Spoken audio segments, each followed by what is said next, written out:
অলৌকিক ক্ষমতা যা জানেন না হয়তো অনেক মানুষই। নৈহাটির বড় মা সম্পর্কে এই 5 তথ্য জানলে অবাক হতে বাধ্য আপনি। জানেন বড় মা আসলে কিসে সন্তুষ্ট হন? জানুন, নৈহাটির বড় মার অলৌকিক ক্ষমতা আছে, প্রচণ্ড জাগ্রত, সমস্ত অসম্ভবকে সম্ভব করতে পারেন তিনি। সেই কারণে সকলেই মাথা ঠেকান বড় মার পায়ে। জানেন কি বড় মা কিসে সন্তুষ্ট হন? নিরঞ্জনের আগে দেবী মাকে দেওয়া হয় বিশেষ মিষ্টি। ভবেশ কালী থেকে সকলের বড় মা। নৈহাটির বড় মা সম্পর্কে এই 5টি অজানা তথ্য জানেন না অনেক মানুষই।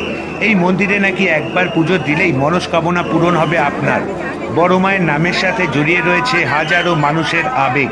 কালী প্রতিমার উচ্চতা 14 ফুট, মানে বিরাট বড় আকারের ঠাকুর। কিন্তু নৈহাটির বড় মার অলৌকিক ক্রিয়াকলাপ তার এই উচ্চতাকেও হার মানায়। আর এই কারণেই প্রতি বছর এ রাজ্য তো বটেই, ভিন রাজ্য এমনকি ভিন দেশ থেকেও কালী পুজো